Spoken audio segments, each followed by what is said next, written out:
que justamente me detiene. Hay gente que de verdad demandaría la lenteja a ese precio.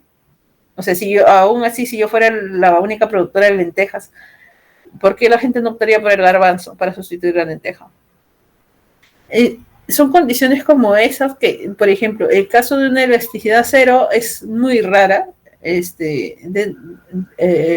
del mercado, porque justamente por dentro del mercado absoluto, perdón chicos, va a tener esa deficiencia, no está limitado por la demanda. Los precios no pueden subir siempre y seguir subiendo porque están limitados por la demanda. Luego vamos a tener, ¿no?, otra forma de interpretar, por ejemplo, los precios sería a través del índice de Lerner, sería esta, donde el monopolista va a fijar, ¿no? Fija su precio en el tramo elástico de la demanda. Esa básicamente, esta expresión es lo que nos dice eso, ¿no? Yo para fijar mi precio tiene que estar en el tramo elástico de la demanda, porque si no, si estoy fuera de eso, o sea, al final puede ser que no exista una demanda como tal, ¿no? Justamente ya les había mencionado, ¿no? Si la elasticidad, ¿no?, tiende hacia el infinito, vamos a tener que la demanda es perfectamente elástica y por lo tanto vamos a estar en competencia perfecta, ¿no? Nuestro índice de Lerner va a ser cero. Y de las condiciones anteriores que estábamos hablando, vamos a tener, aquí está, sí, ¿no? Vamos a tener que nuestro ingreso marginal va a ser que va a ser igual al coste marginal, que por lo tanto vamos a estar en equilibrio. Como la derivada de la función de precios en base a la cantidad, en cuestión de cantidad va a estar también menor que cero, entonces se va a cumplir, ¿no?, que el precio en cuestión de cantidad monopólica también tiene que ser mayor al coste marginal, lo cual pues obviamente nos da beneficios, porque si no, no sería atractivo producir. Si el precio en cuestión de la cantidad fuese menor que los costos, obviamente no producimos, y si es igual tampoco no tendría sentido producir porque no existiría beneficio. Como conclusión lógica tenemos esto, ¿no?, que el precio que está de la producción en cuestión monopólica tiene que ser siempre sí mayor que los costos marginales. Ahora vamos a hablar acerca de los efectos sobre el bienestar. Cuando existe un monopolio, tenemos que tener en cuenta que va a existir una pérdida de bienestar siempre sí, porque como el monopolio tiene poder en el mercado de poder fijar. Un momento chicos, por favor.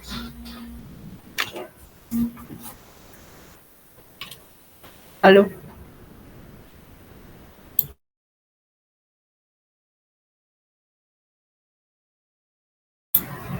Ya, como el monopolio en sí lo que tiene es el poder de fijar los precios, y también tiene cuando es algo menos absoluto, va a tener también el poder de fijar la cantidad que produce, que no necesariamente puede ser satisfacer la oferta como en sí, sino generar una escasez.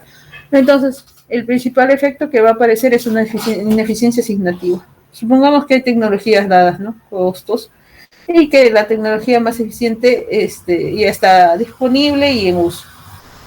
Va a existir una pérdida de eficiencia asignativa porque se van a dejar de utilizar recursos del mercado, va a haber recursos ociosos, es decir, puede haber otras compañías que puedan producir lo mismo, pero que no van a optar por ello porque justamente las barreras de entrada son muchas, o porque justamente también ya existe un monopolio que puede efectivamente cumplir la demanda. Y por lo tanto esa pérdida de eficiencia asignativa, es decir, distribuir esta cantidad que queremos producir o la cantidad de la demanda entre otras empresas, bueno, pues no va a ser atractivo. Entonces, un monopolista que produce con una tecnología de rendimiento a escala sería el caso, ¿no?, donde sus costos marginales se equivalen a todos sus costos. Entonces, por ejemplo, esto se da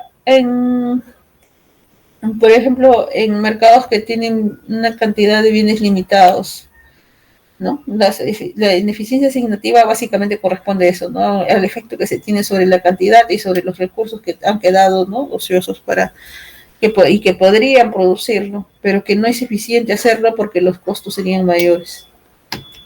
Ay.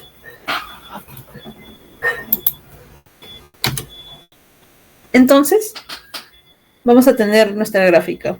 Disculpen que ya esté un poco rayada ya, pero ya. Entonces, el principal efecto, como hemos dicho, ¿no? Hay ineficiencias asignativas. Lo que va a hacer es el monopolio en sí va a transferir parte del excedente del consumidor al productor, lo que ocasiona pues una pérdida obviamente del excedente del consumidor. Este excedente del consumidor de manera atomizada, o sea, individual, obviamente ya de por sí desincentiva el consumo de cierta manera, pero cuando hablamos de esto de manera agregada, estamos hablando de una pérdida de beneficio social, ¿no? El valor social que justamente está en este triángulo de acá.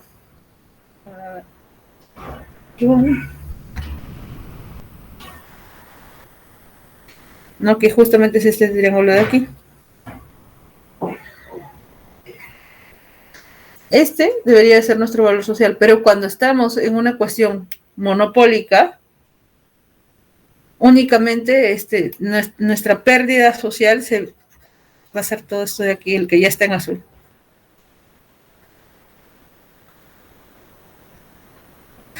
Entonces, no solamente es una cuestión de agarrar y decir, ya bueno, sí, existe una pérdida social, pero ¿cómo lo solucionamos? A través de las políticas de regulación. Entonces, una de las políticas de regulación que teóricamente se proponen es justamente la fijación de precio máximo.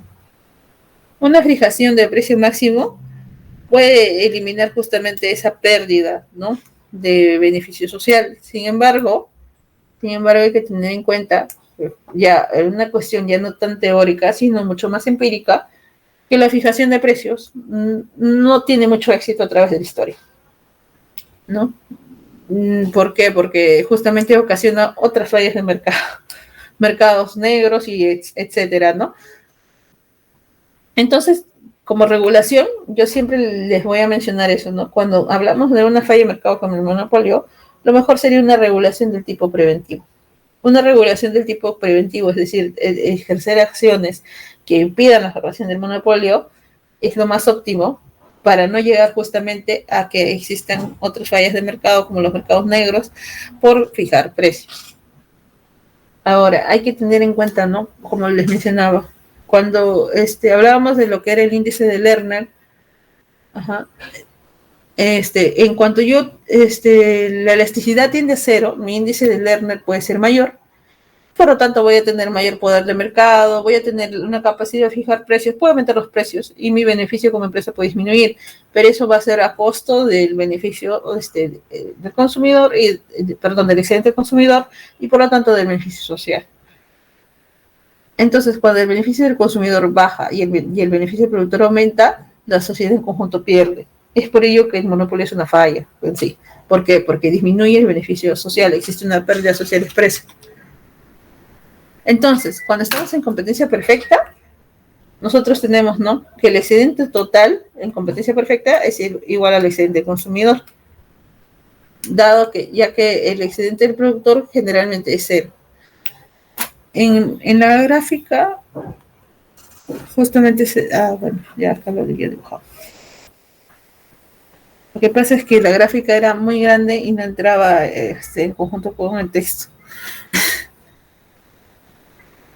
Tenemos aquí, a ver, SP.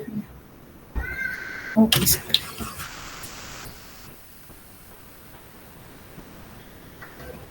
O SP. ¿No?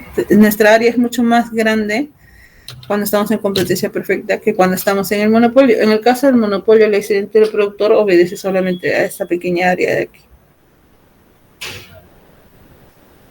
Y en el caso del excedente del consumidor, pues no sé, perdón, sería el restante, no, perdón. En el caso del excedente del productor es más bien esta área toda grande de acá, ¿no? Tenemos el precio de competencia perfecta, el precio de monopolio, y obedece a toda esta área que está aquí. Mientras el área del consumidor, ha faltado.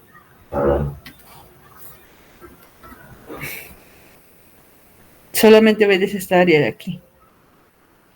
Entonces se ha experimentado una pérdida de todo este cuadrante de acá, que justamente corresponde a lo que es la pérdida social, que es la pérdida del bienestar que genera pasar de una competencia a un monopolio, ¿no? Y que se puede expresar con la siguiente ecuación, ¿no? que cuando teníamos el excedente total del monopolio menos el excedente total de la competencia perfecta, no, simplemente quitábamos las áreas y lo que perdíamos era justamente este triángulo de aquí, el de amarillo. Entonces, la competencia perfecta aumenta el bienestar, pero en sí, no necesariamente siempre sí va a significar una mejora en el sentido de Pareto, porque los productores van a tienen una pérdida de ese excedente. Acuérdense que Pareto lo que busca, ¿no? Es muy parecido, quizás al concepto, un poco parecido al concepto de Nash, ¿no? Una solución óptima para todos, ¿no? Existe un punto de tal manera de que el punto, efectivamente maximiza los beneficios, ¿ya? Lo mismo es con Pareto, ¿no? O sea, si nosotros estamos en competencia perfecta y el excedente del productor es cero, en realidad el productor no se está beneficiando. No hay un beneficio como tal. Entonces, no estamos en una mejora en ese sentido de Pareto. O sea, sí, incrementa el bienestar, pero no es paretial. Entonces, la pérdida social, como ya habíamos dicho, ¿no? Para todo precio, cuando el precio es mayor que los costos marginales, existe pérdida social como tal, desde el punto de vista de la definición. A mayor pérdida social, el bienestar disminuye con el poder del mercado, ¿no? ¿Por qué? Porque ya todo el bienestar existe cuando hay competencia, o sea, el bienestar es óptimo cuando hay competencia perfecta. La pérdida social en sí implica que no existe competencia perfecta más y por lo tanto el bienestar disminuye, ¿no? Porque hemos dicho, ¿no? Un índice de Lerner mayor nos lleva a que justamente exista una capacidad de fijar precios, por lo tanto el excedente del productor aumenta y por lo tanto el excedente del consumidor va a pasar a disminuir. Y entonces, si el excedente del consumidor disminuye, hay pérdida social y por lo tanto el bienestar va a disminuir en sí si el poder de mercado aumenta. Esa es la relación que hay y esa es la manera en la que se concatenan, ¿no? O sea, ¿puedo asociar mi índice de Lerner a la pérdida social? Sí, por supuesto, ¿no? Mi índice de Lerner agarra y me dice, ¿no? Si el índice de Lerner, si mi índice de Lerner aumenta, entonces hay una disminución del bienestar social. Así, aquí está, ¿no? Ya lo había puesto. Entonces, a medida que la elasticidad disminuye, es decir, cuando, por ejemplo, decíamos, la elasticidad tiende a cero, entonces el índice de Lerner aumenta y por lo tanto disminuye el beneficio social. Si la elasticidad disminuye, el poder del mercado aumenta y por lo tanto aumenta la pérdida social también, ¿no? Entonces, el valor absoluto de la pérdida social en sí va a depender del tamaño del mercado. Si la demanda se corre paralelamente hacia la derecha, en nuestra ley de SEI, entonces tenemos un aumento también de la pérdida social. En el examen parcial van a venir una sección de preguntas teóricas de verdadero y falso. En esta diapositiva está una. Ya. En el caso de la búsqueda de rentas, ¿se acuerdan de que decíamos que cuando hay menores barreras, o sea, pues no, perdón, cuando hay, en un mercado, en un sector industrial, hay beneficios como tal, las empresas quieren entrar? Ya, bueno, la búsqueda de rentas, básicamente, entonces funciona de esta manera en el caso de los monopolios, ¿no? Los monopolios van a intentar ejercer una presión sobre el sistema político para poder mantenerlo o aumentarlo, que es algo que sí vemos en la vida real, ¿no? Y para ello a veces utilizan recursos que podrían utilizar con fines más productivos. Por ejemplo, estos casos muy relacionados a la política que son tan comunes en Perú, ¿no? Mantener los lobbies en cuestiones de construcción, o por ejemplo, en el caso de las conservas de Caliwarma, que las hacía toda una familia con diferentes empresas, pero que al final eran un monopolio y que mantenían una presión, ¿no?, sobre los diferentes programas que tenían, a pesar de que no tenían buena calidad, ¿no? Disminuían la cantidad producida para, de cierta manera, no decir al gobierno, si no me apruebas en el otro lado, yo disminuyo mi cantidad producida y tú ves cómo te arreglas. Y entonces estos recursos ociosos que ellos con los que dejaban de producir, en realidad pues no son recursos que podrían utilizar para fines más productivos, y lo hacían con una cuestión de justamente preservar, ¿no?, de esa manera su monopolio. Entonces, Posner, por ejemplo, que es alguien que también ha estudiado bastante esta parte de estas cuestiones que derivan las implicancias sociopolíticas del monopolio, señala que el costo social del monopolio debería incluir, ¿no?, un área total que podría alcanzar todas las rentas monopólicas. Porque los agentes justamente van a competir por apropiarse, ¿no?, de estas rentas. Lo hacen no de manera tan limpia como son a través de sobornos, forman grupos de presión, los famosos lobbies o los famosos carteles, y por lo tanto proporcionan que las rentas se disparen, porque esa inversión, ese recurso que ellos dan a hacer todo este tipo de operaciones, no les impacta directamente a ellos, sino lo trasladan obviamente al consumidor, y entonces hacen que sus beneficios, ¿no?, aumenten de esa manera. Entonces existen tres supuestos acerca de esto, ¿no? Existe una competencia perfecta entre los agentes que realizan la búsqueda de rentas, es decir, cuando yo entro a una industria o un sector de mercado y entro en base a buscar renta, y por lo tanto yo trato, ¿no?, de ponerme a la par y trato de llegar al punto de competencia perfecta. Lo segundo es la tecnología de la búsqueda de rentas tiene rendimientos constantes a escala. Y lo tercero es que los costos incurridos en obtener el monopolio no tienen ningún otro fin social. Porque van a haber, como Posner menciona, vamos a tener costos que de verdad, o sea, no tienen un fin productivo per se, sino solamente fin de mantenimiento de la condición de monopolio como tal. No representan en sí una ventaja competitiva de la manera operativa, de la manera funcional, sino simplemente per se. Ineficiencia productiva. Justamente les hablábamos al principio de que los monopolios tienen esta condición de temporalidad dentro de sí mismos. ¿Por qué? Porque cuando yo tengo un monopolio y ya tengo mi cuota de mercado asegurada, lo que va a pasar, aparte de la condición anterior que menciona Posner, ¿no?, de que voy a tratar de mantenerlo de cierta manera, también voy a entrar en el círculo de disminuir quizás mis esfuerzos en investigación y en desarrollo. Porque obviamente hay un desgaste, ¿no? Un desgaste en las condiciones que opera el monopolio. Entonces, la evidencia demuestra que los monopolios no tienen incentivos a usar los recursos de manera eficiente. Porque justamente al tener una cuota de mercado asegurada, yo simplemente trato de mantener, ¿no? En lugar de innovar, trato de mantener mi técnica para justamente mantenerme dentro del mercado. Y como mis costos ya son óptimos y me generan un beneficio, ¿por qué yo tendría que invertir más? Entonces esa lógica de dejar de buscar la ventaja competitiva es justo lo que me lleva a la ineficiencia productiva y forma parte del ciclo de vida del monopolio en cuestión de temporalidad.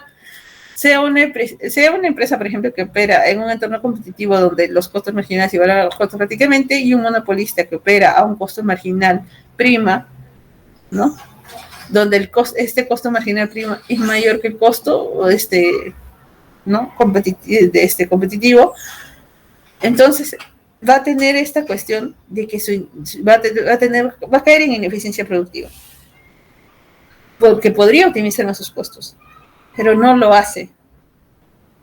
Es ineficiente como tal. Acuérdense que la deficiencia no solamente radica en recortar los costos. Para que alguien sea eficiente, tiene que cumplir primero que todo con los objetivos y después que todo, como segundo requisito, hacerlo con una optimización de sus recursos. Por lo tanto, si yo opero a un costo mayor de lo que en realidad podría operar, obviamente estoy siendo ineficiente. Entonces, en este caso, la pérdida social es mayor que el triángulo que al principio habíamos mostrado, ¿no? Mostramos un triángulo que era nuestro triángulo, ¿ok? Este triángulo oscuro.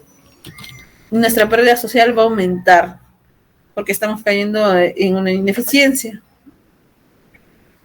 El área que ahora va a estar expresada va a ser toda hasta acá. Ahorita lo vamos a ver. Entonces la ineficiencia operativa ocasiona como pérdida social ya no solamente el triángulo original que teníamos, que era originalmente el triángulo RTS, sino va a ocasionar esta área también. O sea, se le va a añadir el área que está contigua. O sea, la sociedad ya no solamente va a perder en una cuestión de tener mayores costos, sino puede caer en tener menor cantidad o puede caer en tener menor calidad.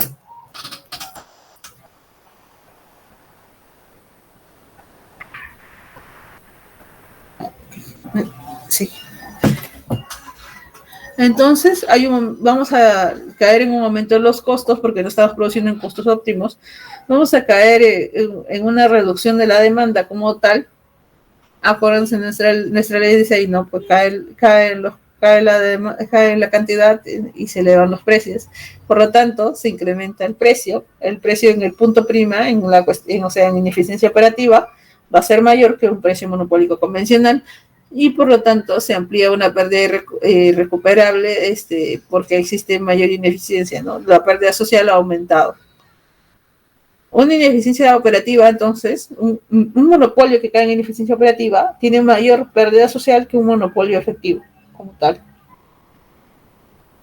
De nuevo, la regulación nos indica que debemos fijar el precio, porque así de esa manera se elimina el margen de monopolio, pero se mantienen altos los costos como consecuencia. Entonces tampoco no es una solución a la larga, porque mientras los costos se mantengan altos siempre, vamos a ocasionar una pérdida del excedente del consumidor y de manera agregada una pérdida del beneficio social a largo plazo, ¿no? Entonces lo óptimo, de nuevo les vuelvo a repetir, es en sí, la política regulatoria tiene que impedir la formación de estos monopolios para poder justamente hacer de forma ya agregada y social, hacer un aprovechamiento adecuado de todos los recursos que puedan existir y que estos estén operativos, ¿no? Ahora, ¿cuáles son los incentivos que sí pueden llevar a que exista este tipo de mecanismo de ineficiencia operativa?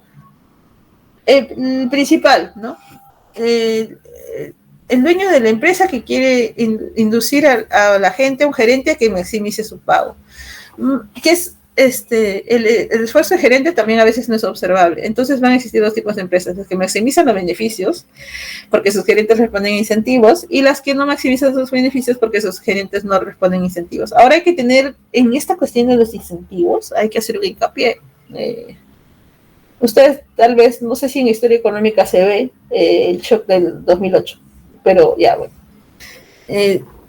Cuando nosotros tenemos una empresa que trabaja en una cuestión de dar incentivos a sus ejecutivos por una tasa de producción o por una tasa de generar beneficios y dividendos para sus accionistas, a veces la toma de decisiones no es la más adecuada, que justamente es el caso de la crisis de 2008, ¿no? Generamos beneficios, los accionistas están contentos, por ejemplo en Lehman Brothers, ¿no? Pero ¿cómo estamos generando beneficios? Les estamos dando hipotecas a personas que antes no calificaban. Y hemos bajado nuestras barreras para acceder a un crédito hipotecario, inmobiliario. Pero ¿qué pasaba? Las personas no cumplían sus hipotecas. Y con el tiempo, estos bonos que la gente compraba sobre estos créditos se transformaban en bonos basura.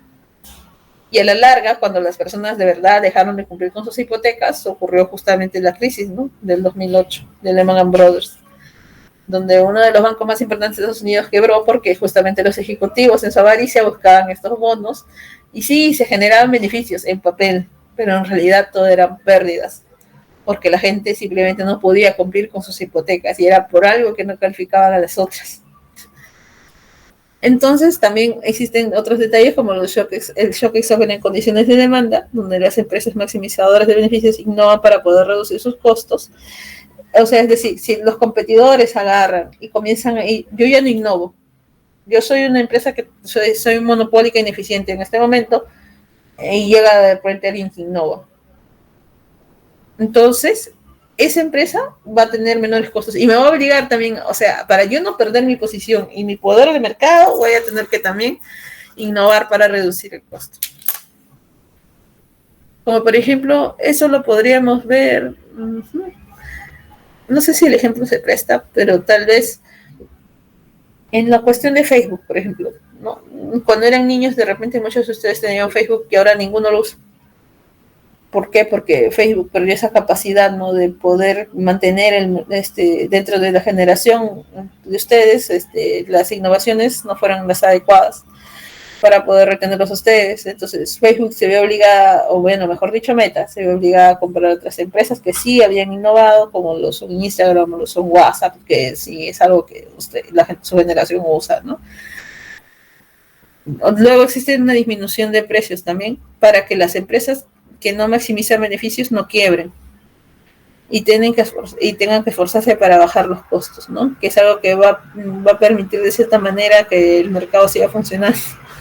Si no hay presión competitiva, los gerentes de monopolio tienden a relajarse también. Esa es otra cuestión. Esa es otra cuestión. Sí, y justamente también es un tipo de ineficiencia operativa, ¿no? Si tú ya estás en lo clásico, ¿no? De tenerlo, estás en lo más alto y te relajas, justamente pasa ese tipo, ¿no? Los demás te alcanzan.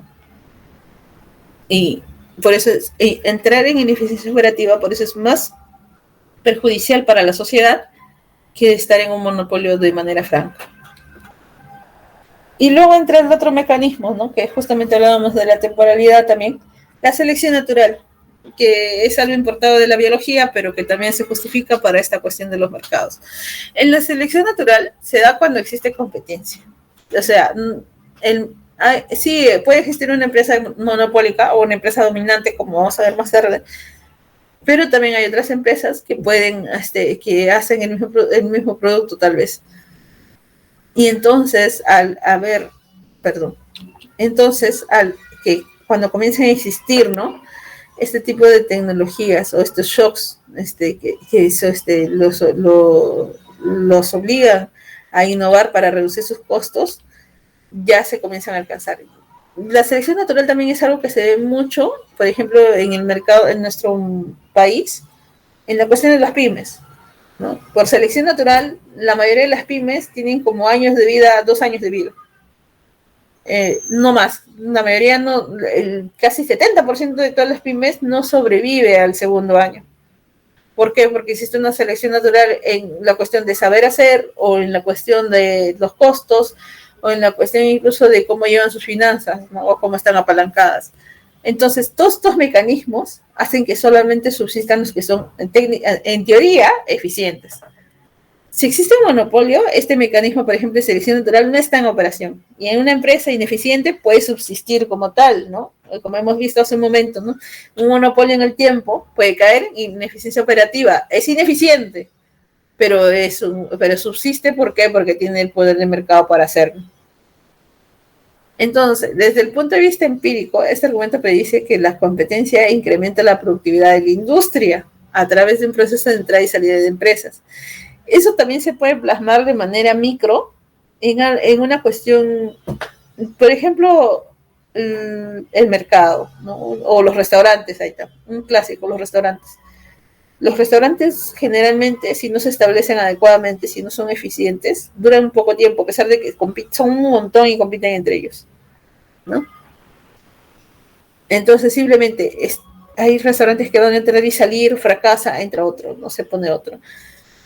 Y esto de cierta manera lleva a que los más aptos, o sea, o los que mejor cocinan, o los que más tienen costos más baratos, o los que mejor servicio dan en términos de eficiencia, puedan continuar existiendo, mientras los demás comienzan a perecer.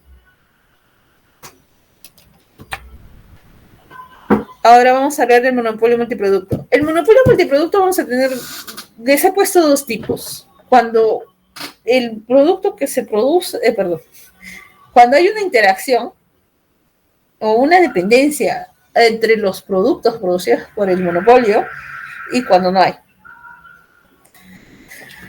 Por ejemplo, en el caso de que los productos sean independientes, vamos a tener dos productos, pero ninguno de ellos va a estar demandando los costos del otro. Esa es la premisa más importante. Entonces, por lo tanto, los beneficios que se produzcan en una línea, ¿no? los beneficios que se produzcan aquí en la línea 1 más los beneficios de la línea 2 me van a dar los beneficios totales, ¿no? Vamos a tener nuestros ingresos y nuestros costos, los cuales nos dan nuestro beneficio, ¿no? Y maximizando los dos, se asume como que son un solo producto para cuestiones de simplificación. Por lo tanto, nuestro índice de Lerner de nuevo vendría a ser de esta manera, asumiendo que I ha asumido ya tanto 1 como 2. Aquí está. Pero, ¿qué pasa cuando tenemos un monopolio multiproducto? O sea, es decir, cuando sí hay una interacción entre los dos bienes que produce el monopolio. Vamos a tener que ante todo que la demanda va a estar dada, ¿no?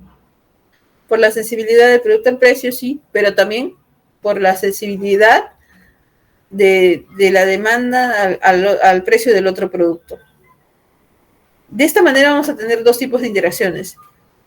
Una interacción donde vamos a decir, son sustitutos, son complementarios. Pero cuando G vale 0, acuérdense, vamos a regresar a esta situación de que son independientes. Entonces, un momento, chicos, por favor.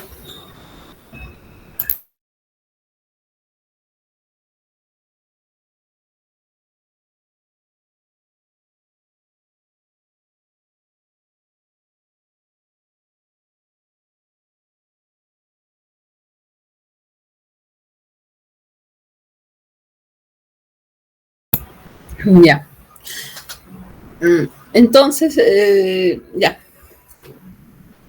Cuando G sea mayor que 0, es decir, cuando la sensibilidad de la demanda al precio del otro producto que producimos dentro de nuestro monopolio multiproducto va a ser mayor que 0, decimos que los productos son sustitutos. ¿Por qué? Porque eso quiere decir que si yo, digamos,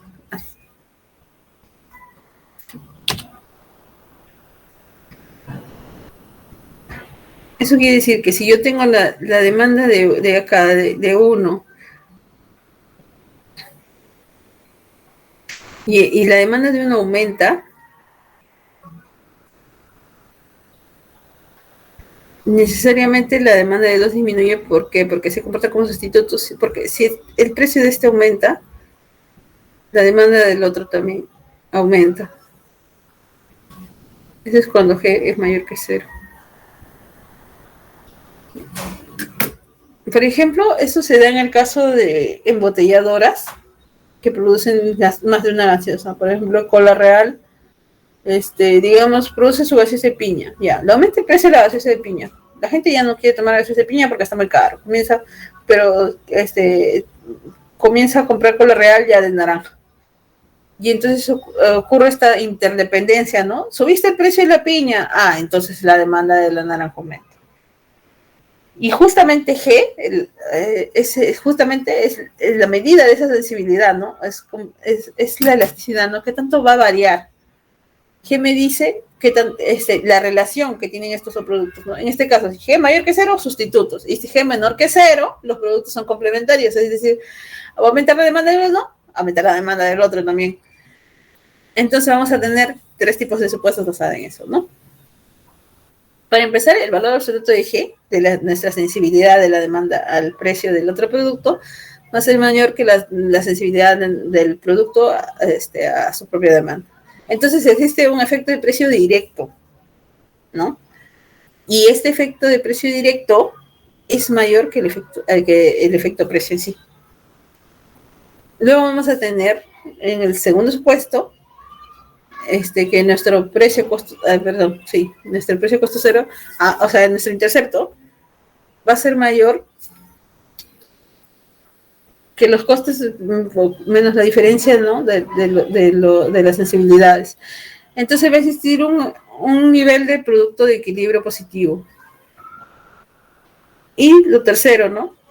Los costos. La función de costos es la función de costos de uno más la función de costos del otro. Para eso tenemos que tener en cuenta que, por ejemplo, cuando G es igual a 0, se comportan como si fuesen un solo producto, como este caso, ¿no? Que eran productos independientes. porque la interrelación al G ser cero ya no existe.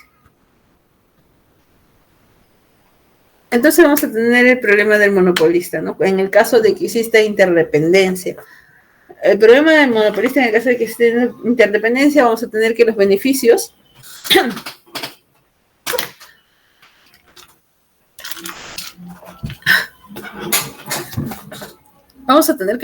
van a responder de la siguiente manera, ¿no? Tenemos nuestra ecuación para cada producto, ¿no? Acuérdense aquí, I y J son distintos, no pueden ser iguales porque estamos hablando de que existe una relación entre ellos. Entonces, para el producto 1 tendremos esto, para el producto 1 tendremos esto, y para el producto 2 tendremos este espacio de aquí, los que están en bar. Vamos a hacer nuestra condición de primer orden, derivamos, ¿no? En base al precio 1,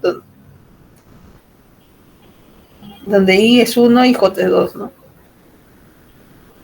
Pero vamos a entrar a la cuestión de equilibrio simétrico para poder justamente hallar un equilibrio. Y en el equilibrio simétrico vamos a terminar despejando que nuestro precio monopólico va a ser este, es decir, va a depender, ¿no?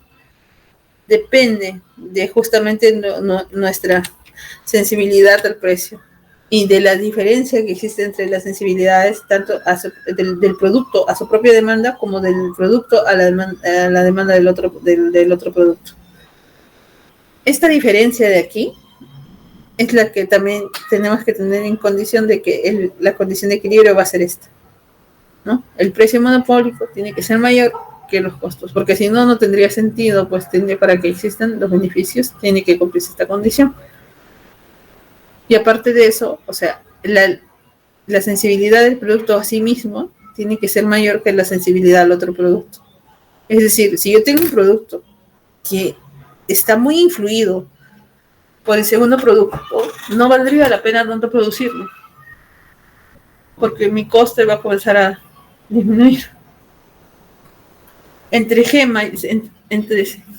por ejemplo, miren, de la condición de acá de este denominador, entre más grande se haga esta diferencia, más va a comenzar a disminuir el precio. Y para que esta diferencia sea grande en cuestión de G,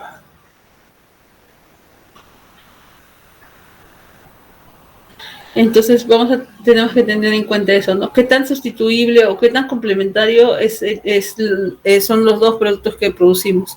¿Vale la pena sobre esas circunstancias producirlo o no producirlo? ¿O tener dos productos? ¿O podríamos optimizar, en una condición monopólica, podríamos optimizar produciendo uno solo? Esas toma de decisiones tienen que ser evaluadas de esa manera, ¿no? Basadas justamente en la interacción y en la sensibilidad de la demanda de un producto en base al otro.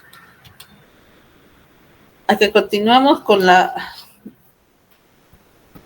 otra derivada y concluimos que también a medida que G va a crecer en este intervalo, porque acuérdense que hiciste esto de aquí, a medida que G crece en ese intervalo, el precio que carga el monopolista en ambos productos también crece. Entonces, P, el precio de monopolio va a ser una función así, ¿no? De tipo, como está aquí. Está el puntero, ¿no? De este tipo, convexa.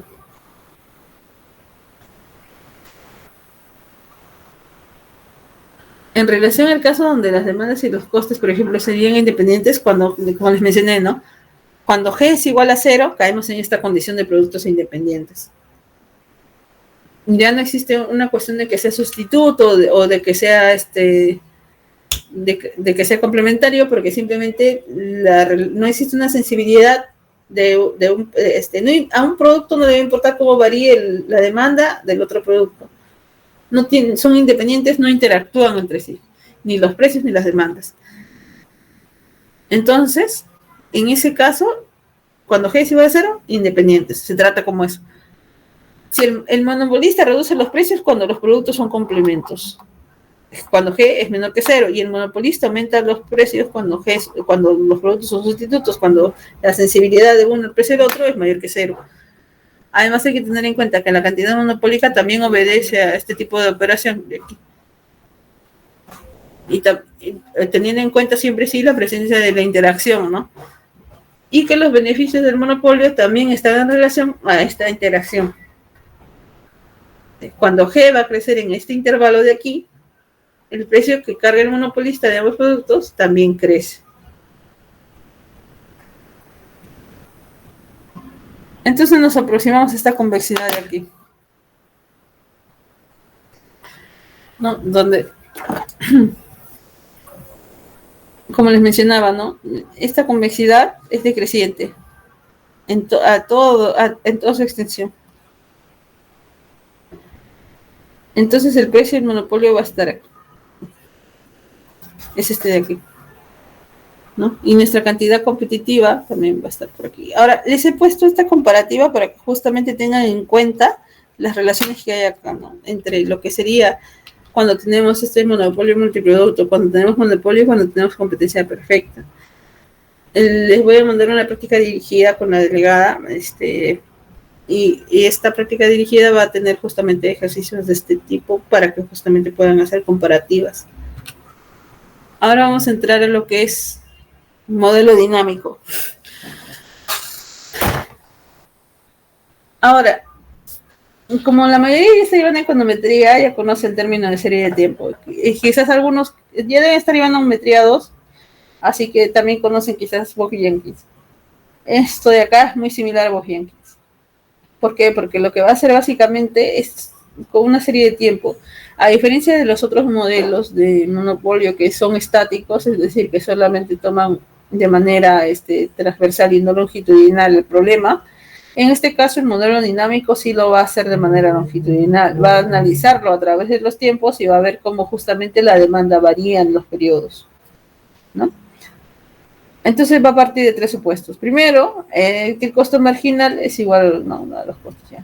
Y luego que la demanda en el periodo 1 va a estar dado justamente por la ecuación que pueden ver, pero hay que tener en cuenta aquí una cosa.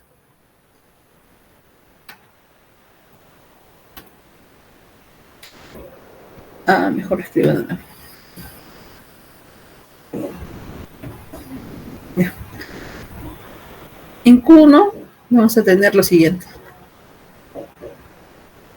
Este índice de aquí es tiempo, ya no es producto. Antes teníamos, ¿no? Decíamos, I1, producto 1, J, el producto 2. Ya, no, acá ya este subíndice obedece al tiempo.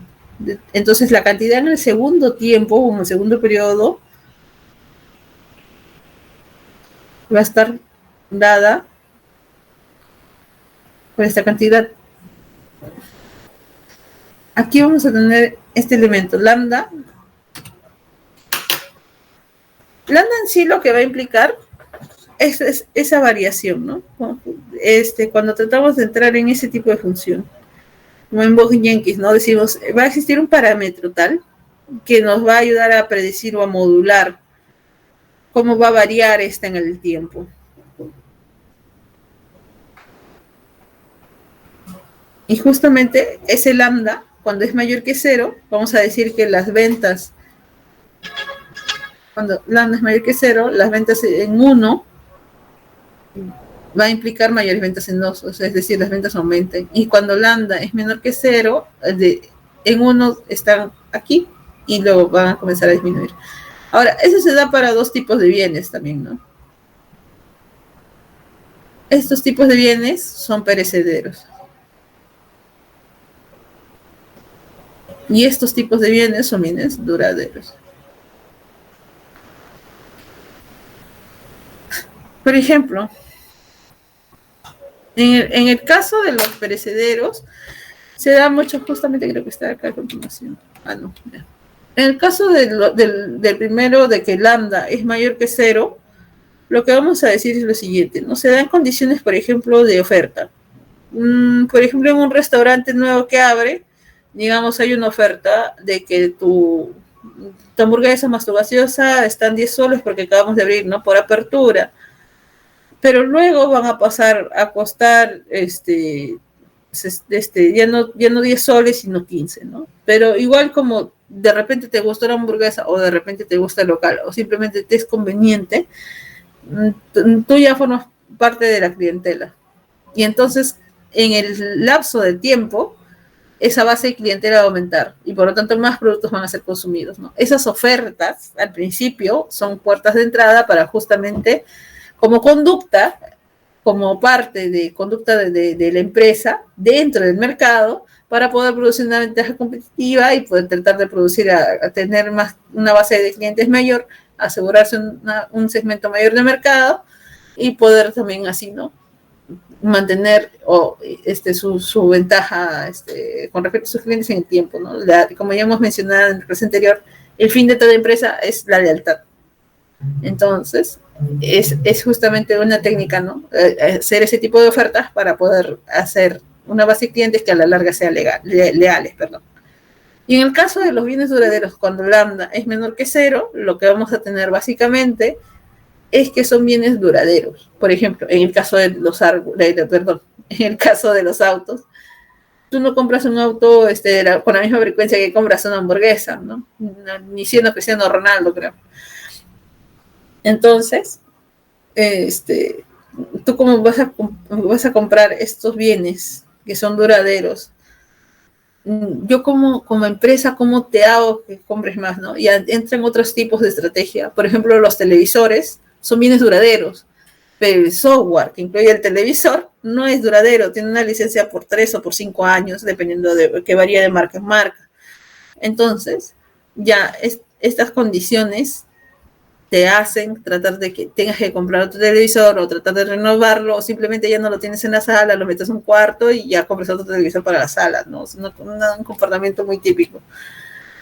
Entonces, recordemos que, por ejemplo, para este modelo dinámico, los beneficios están dados de esta manera, ¿no? Donde, acuérdense, estos son tiempos, no son productos, sino son tiempos, ¿no? A la larga, en estos dos periodos de tiempo, el beneficio va a estar dado de esta manera. Las condiciones de primer orden, ¿no? Nuestra derivada para el precio del tiempo 1 y para el precio del tiempo 2 se da de esta manera, y luego tenemos nuestros precios aquí. Ahora, acuérdense que este lambda, ¿cómo varía, no? Porque va a ser importante luego, cuando lo vamos a ver en la interpretación. Cuando lambda crece en el primer periodo, cuando el lambda crece, el precio en el primer periodo está bajo. Estamos en una situación de que, lo estamos soportando, ¿no? Y en el segundo periodo ya sube, es decir, se estabiliza. Entonces, ya hemos hablado, ¿no? Cuando existe lambda mayor que cero, estamos hablando de bienes complementarios, que son bienes perecederos, y cuando lambda es menor que cero, existen bienes sustitutos, que son más durables. Y cuando lambda es igual a cero, entonces no existe un efecto del tiempo en sí dentro de que son las ventas del producto.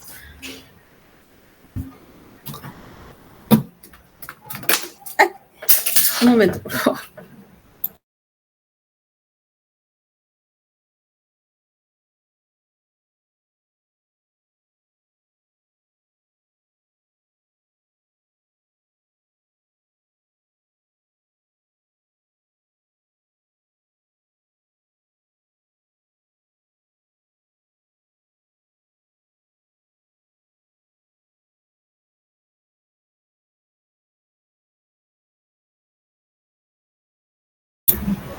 Bueno, ya continuamos. Entonces, vamos a partir del supuesto que las cantidades vendidas son iguales, aun cuando los precios sean diferentes. En este modelo, como ya habíamos mencionado, cuando lambda es mayor que cero, las ventas se complementan. Y el monopolista se va a dar cuenta, pues, ¿no?, de que existe una externalidad intemporal positiva sobre su demanda, lo cual lo va a internalizar bajando el precio en relación al que fijaría si es que no existiera este mercado futuro. ¿Cuándo lambda es igual a cero? Cuando justamente pasa ese fenómeno, ¿no? Pensamos que a futuro no va a existir un mercado como tal, ¿no? Entonces, por ejemplo, ya habíamos mencionado, ¿no?, la estrategia en este caso, precios promocionales. Fijo un precio menor en un primer momento y mayor en el segundo. Y en el caso de que lambda sea menor que 0, las ventas se sustituyen. Hay mayores ventas en el periodo 1 y luego disminuye la demanda en el periodo 2. Eso se da también, por ejemplo, y es algo muy popular en los mercados de consolas, ¿no? Y la estrategia justamente que vemos para solucionar este problema y poder mantener las ventas es ideal, que se adapta mucho al mercado de consolas, donde, por ejemplo, vemos que PlayStation saca la PlayStation 5.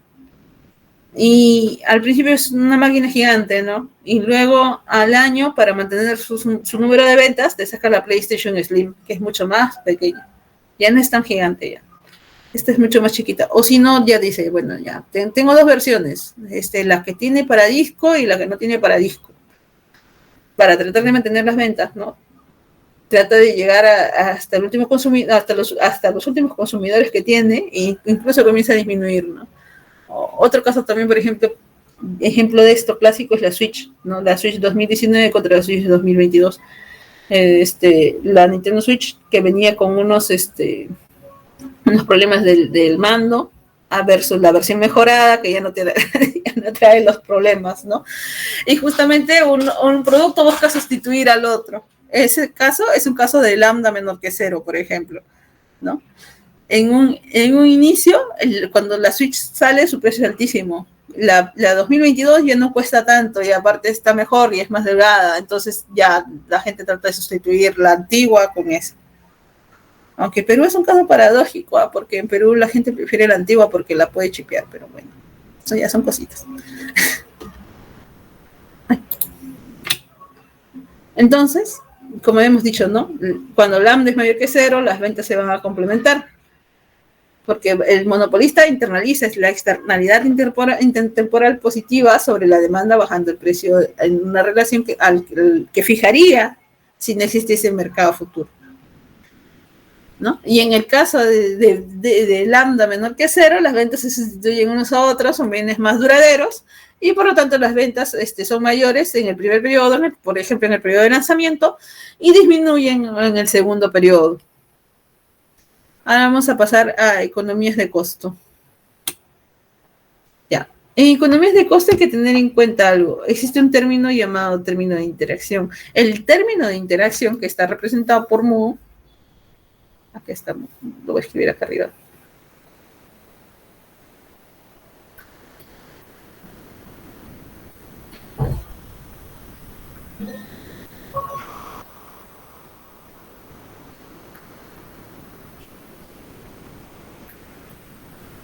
Ya. El término de interacción que está dado por mu me dice si una economía es una economía de alcance o es una deseconomía de alcance. ¿De acuerdo? Ya. Entonces, en una economía de costo, una función de costos tiene economías de alcance si producir los bienes en una empresa es mucho más barato que producirlos en dos empresas separadas. ¿Esto dónde se ve, por ejemplo? Digamos, en las pizzerías, por ejemplo, ¿no? Papa John's tiene el horno con el que hace las pizzas, pero Papa John's ahora quiere incursionar en el mercado de alitas. ¿No sería más óptimo Papa John's, en lugar de poner alitas John's, simplemente quedarse con Papa John's y utilizar el mismo horno que usa para las pizzas y utilizar ese horno también para las alitas? Es decir, reduces costos de infraestructura, reduces costos de personal, reduces, alquiler, y etcétera. Y puedes optimizar tus procesos para que muchos procesos también se unifiquen en uno solo. Entonces, es más conveniente para Papa John's, en lugar de abrir alitas John's, simplemente seguir como Papa John's y vender pizzas y alitas. Entonces, a esa empresa le conviene producir los dos bienes, le conviene producir los bienes en una sola empresa que en lugar de empresas distintas. Otro mercado en que se ve esto bastante es en tecnología, ¿no? Todos sabemos que China, por ejemplo, existe una sola fábrica que produce tanto los circuitos para lo que son Apple como para los que son Android, ¿no? Los Snapdragon. La misma práctica que produce Snapdragon, produce Qualcomm, la misma práctica que produce Qualcomm, produce Foxconn. Entonces, porque ya tienen optimizado todo un proceso, tienen el personal requerido, tienen la infraestructura adecuada, las capacitaciones adecuadas a ese personal también, entonces es mucho más barato. para esa empresa, en lugar de abrir una línea, una empresa o un local para cada una de esas marcas, simplemente decir, no, los reúno todos en uno solo y hacemos líneas de producción distintas, nada más. Entonces, formalmente, para dos bienes se tiene justamente esta fórmula, ¿no? Los costos de producir uno y dos son mucho menores que si existe una empresa o un agente económico que produce uno por separado y dos por separado, ¿no? Entonces, en una economía de desalcance, cuando mu es mayor que cero, es decir, este mu impacta directamente aquí en los costos y al ser mayor que cero, ¿no? Pues los eleva. En una deseconomía de alcance, sí existe ese problema, ¿no? Es muy caro producir dos tipos de productos para mí que soy una sola empresa. Por ejemplo, ¿en dónde se ve eso? En el caso de Petroperú. Petroperú toma el crudo producto, el producto, crudo petróleo, y a partir de ahí lo refina hasta llegar a asfalto, lo refina hasta llegar a querosene y hacer gasolina. Dentro de la gasolina, hace gasolina para barco, automotor y para avión. Ahora, este proceso son diferentes tipos de productos que requieren diferente tipo de infraestructura, diferente tipo de personal químico, hasta para el despacho requieren diferente tipo de personal que sepa trabajar esto. Entonces, para las refinerías es muy complicado entrar en una economía de alcance per se porque están destinados por el tipo de infraestructura del negocio a hacer economías de alcance. Deseconomías de alcance. En cambio, cuando el mu es menor que cero, aquí, ¿no? En nuestra ecuación original, si esto es menor que cero, disminuye los costos. Entonces caemos en economía de alcance, ¿no? Porque entramos, ya sea por el tema de infraestructura, como les decía en las pizzas, ¿no? Que tenemos el horno, o por el tema de personal, o por el tema de tener tecnología que podemos reusar, patentes o procesos que podemos optimizar para utilizarlos en más de un producto, tenemos una ventaja competitiva. Y esa ventaja competitiva en sí, como ya les había mencionado, ¿no? Disminuye los costos. Entonces, entramos en economía de alcance. Y ahora, ¿qué pasa cuando mu es cero? Cuando mu es cero, los costos se comportan como independientes.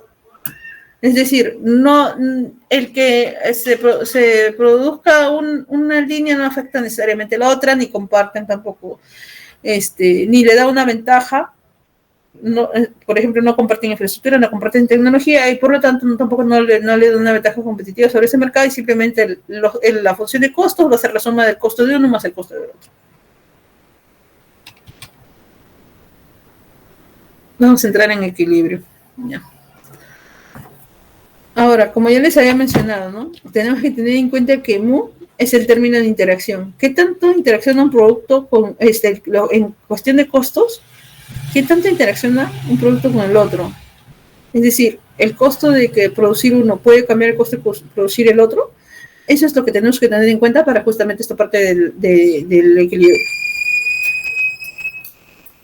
Entonces, al principio nuestros beneficios están de esta manera, ¿no? Nuestros ingresos de cada producto menos los costos, ¿no? Que es la función de costos es la que tenemos aquí.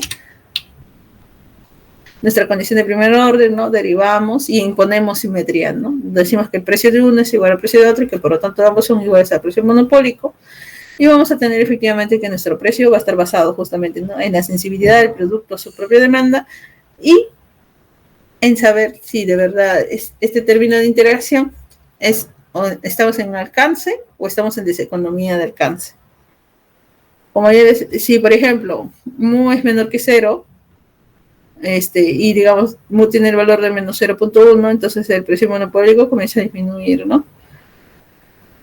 Y si mu es mayor que cero y por ejemplo 0.1, entonces el precio monopólico comienza a aumentar.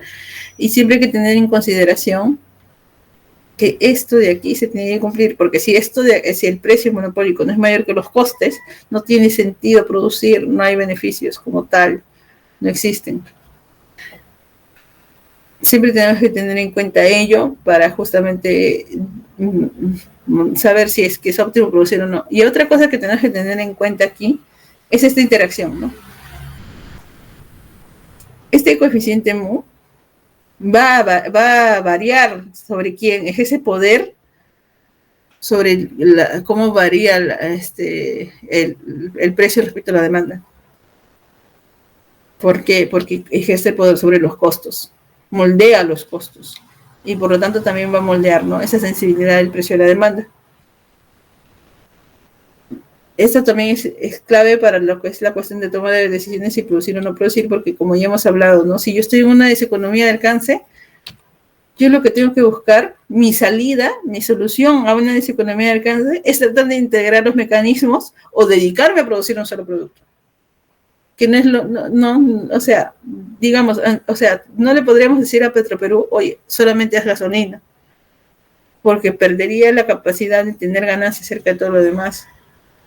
Pero como tiene una ineficiencia operativa, entonces justamente caemos en eso, ¿no? O integramos los mecanismos de producción de alguna manera para abaratar los costes, o nos dedicamos a hacer un solo producto. Esa es la solución a una economía de una deseconomía de alcance, perdón. Tratar de integrar mis mecanismos de producción para disminuir los costos, como ya hemos dicho, ¿no?, ya sea en infraestructura, personal o de innovación, o dedicarme a hacer un solo producto porque es lo que sería más eficiente. Lo que siempre se tiene que hacer es buscar la eficiencia en estos casos.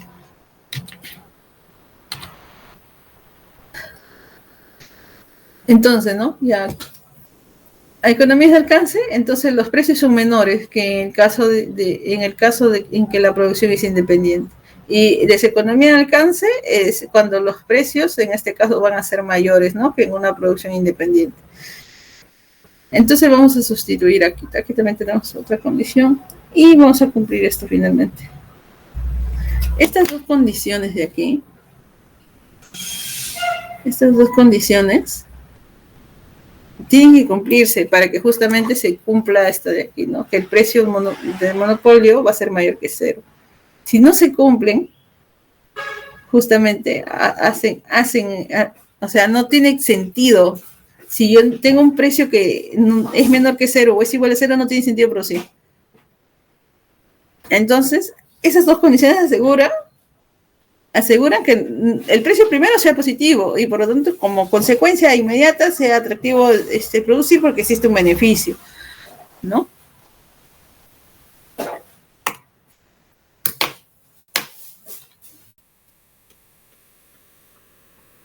¿Vamos a entrar en empresa dominante o quieren break ahorita? Delegada.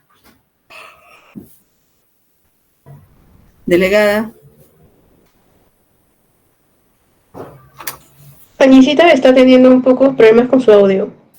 Stephanie, ¿entramos a break ahorita o seguimos? Porque ya a las 2:30 entrábamos a break. Sí, ya estoy en. Ya, 15 minutos. Ok, gracias. Ya. Póntele esa JP.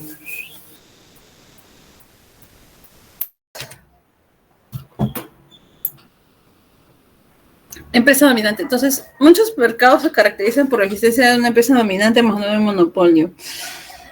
Este es el caso en el que todavía va a existir un margen de mercado, es decir, el monopolio no abastece necesariamente toda la demanda.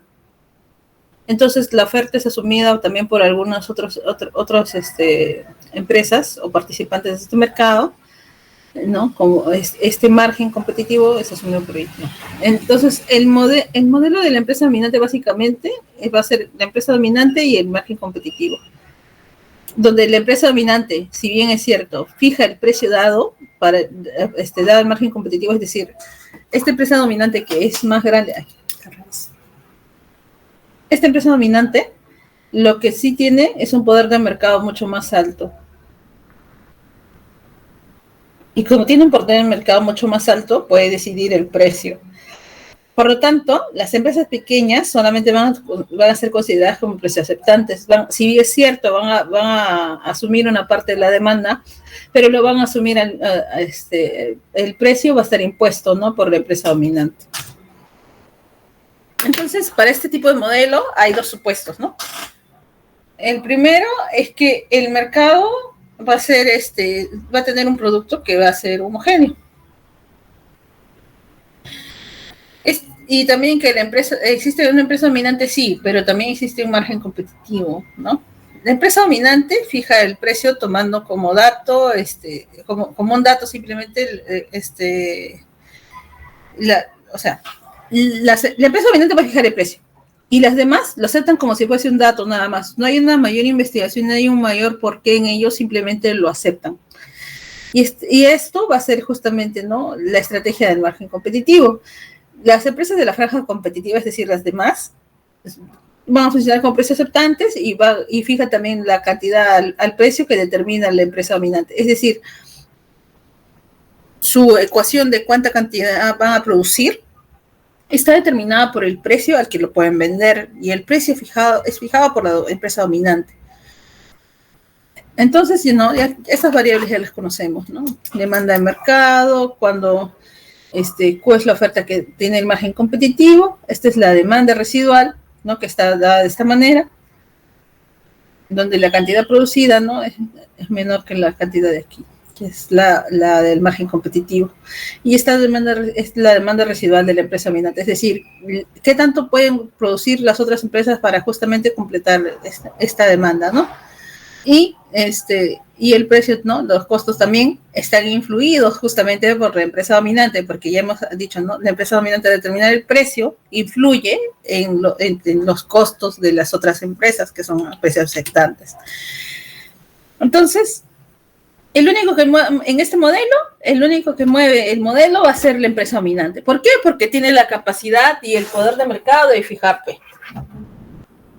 Las demás, como ya hemos mencionado, van a tomar el precio como si solamente fuese un dato y de acuerdo a ello van a adaptar la cantidad que pueden producir. La empresa dominante entonces va a considerar la cantidad fijada por el margen competitivo y va a fijar el precio al mismo precio que el monopolio para la demanda residual de la cual se ocupe, ¿no? Entonces, buenas tardes, mi audio no funcionaba. Ok. Sí, no te preocupes, ya te pongo en la lista. Aquí así vamos a tener en consideración que estamos hablando de los beneficios de la empresa dominante. La ecuación es un poco larga, chicos, y por eso justamente he tratado de ser lo más claro posible, de ponerlo por imágenes en lugar de ponerlo por texto. ¿Por qué? Porque se movía todo. Para que justamente ustedes no se vayan a confundir como yo me confundía haciendo. Entonces, vamos a tener, esta es nuestra demanda, ¿no?, que va a estar basada en esto de aquí. Simplemente vamos a reemplazar lo que ya tenemos acá, ¿no? Tenemos nuestra demanda residual y vamos a tener también nuestros costos, que lo vamos a reemplazar en nuestra ecuación de beneficios, y a partir de ahí vamos a sacar, ¿no?, la derivada con respecto a los precios. Y vamos a tratar de despejar y lo vamos a dividir ambos lados entre P, recordando que esta es nuestra función para la cantidad residual, ¿no? De tal manera que nos va a quedar a ambos así, ambos lados de esta manera. Y ahora vamos a dividir y multiplicar entre el denominador del lado derecho entre la cantidad producida y la cantidad, ¿no?, que queda ahí respectivamente, y nos va a quedar de esta manera nuestro índice de Lerner de nuevo de un lado. Pero todo esto lo vamos a checar, no se preocupen. Para eso vamos a definir la elasticidad de demanda de esta manera y vamos a definir la elasticidad de la oferta de margen de esta manera. Ahora, una vez que tenemos esto, que básicamente es esto de aquí, si lo ven, y que es nuestra elasticidad de la oferta de margen, que va a ser esta de acá, sustituimos. Entonces nuestro Lerner nos va a quedar de esta manera, ¿no?, ya con relación a las elasticidades tanto de la demanda como de la oferta margen. Y ahora vamos a definir lo que es cuota de mercado.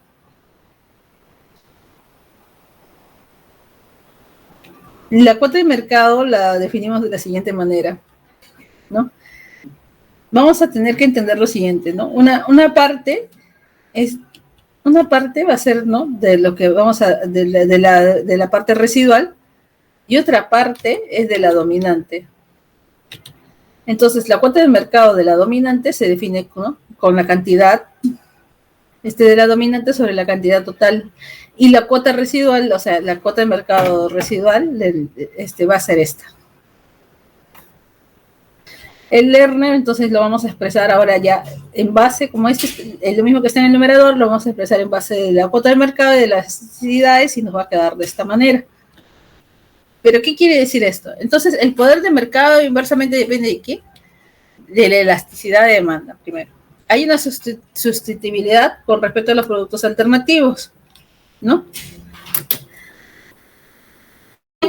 Hay una elasticidad, porque acuérdense que nuestra fórmula es de esta manera, ¿no? Nuestra elasticidad de la demanda aquí y de la oferta margen. Hay una elasticidad de la oferta margen también competitivo si es que sube, ¿no? Perdón. Si es que acá sube nuestra elasticidad de oferta margen, va a afectar justamente el poder de mercado, porque este es nuestro índice de Lerner, ¿no? Y el índice de Lerner expresa el poder de mercado. Entonces, cuando existe un aumento así de la elasticidad del margen competitivo y hay una disminución por ejemplo del poder de mercado, esto se puede ver aquí, el exceso no de la capacidad instalada del margen competitivo. ¿Qué tanto capacidad instalada tienen las otras empresas que son más pequeñas y que puedan usar? Y que puedan poner a disposición para satisfacer justamente la demanda, ¿no? Y que las otras empresas comiencen a producir el bien, o sea, hay otras empresas que se encuentran en este sector industrial y comienzan a tratar de producir el bien, y lo hacen quizás con los mismos óptimos de calidad. Acuérdense que el precio, ellos sí no lo pueden fijar, el precio lo fija la empresa dominante, o que este bien se importe, ¿no? Por ejemplo, es el caso de los telares, ¿no? Nosotros en Gamarra tenemos una industria que es relativamente grande, ¿no? Como parque industrial, pero que no puede competir contra los telares hindúes chinos, ¿no? Porque justamente los telares hindúes y chinos tienen un precio que es mucho menor, costos mucho menores, entonces debilitan esa posición del poder de mercado a través de la elasticidad de la oferta, ¿no? De ese margen que en el principio existía y que ahora ya es indiscutible. Y también están las barreras de entrada a los potenciales competidores, ¿no? ¿Qué tantos competidores pueden entrar? ¿Existen barreras legales? ¿Existen barreras tecnológicas? De acuerdo a esas barreras, si son o no franqueables, también se modifica la elasticidad de la oferta del margen competitivo, ¿no? Y luego, la cuota de mercado del margen competitivo, como ya habíamos dicho, ¿no? La cuota de mercado de la empresa dominante está expresada por ese superíndice D, y cuando la cuota de las otras empresas está expresada por 1 menos la cuota de mercado de la dominante. Entonces, cuando esta diferencia, es decir, la del margen, aumenta, también se modifica, ¿no? El poder de mercado. Ahora, podríamos decir que estamos en dos situaciones. Cuando hablamos de una empresa, de empresa dominante, podríamos decir que deviene de un monopolio y que simplemente ha pasado, ¿no? Como decíamos anteriormente al principio de la clase, el monopolio tiene una temporalidad, no hay un monopolio que sea necesariamente eterno. Entonces, podríamos estar hablando de un monopolio que quedó en ineficiencia operativa, por ejemplo, y que ahora está haciendo un monopolio atenuado, dado que van a aparecer nuevos factores que disminuyen la capacidad de la empresa de fijar sus costos altos, ¿no? Ya sea nuevos competidores, que es un comportamiento de mercado, o comportamientos de la empresa que entre en ineficiencia inoperante y tenga capacidad ociosa, ¿no? Como ya habíamos visto, ¿no? En el modelo SR, ¿no?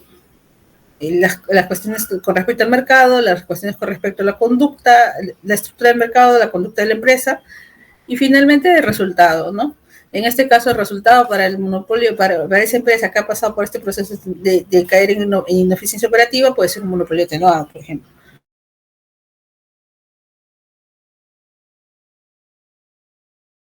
Van a comenzar a alcanzar. Ahora, este modelo es la base justamente para entender el proceso de determinación del mercado relevante. Y también va a permitir al mismo tiempo deducir la capacidad de fijar el precio por la parte de una empresa a través de elementos que hacen a la estructura de mercado, como mencionamos, ¿no? La estructura de mercado, como hemos visto, ¿no? Son básicamente las barreras, cuestiones netamente del mercado per se. Ahora vamos a pasar con monopolio natural.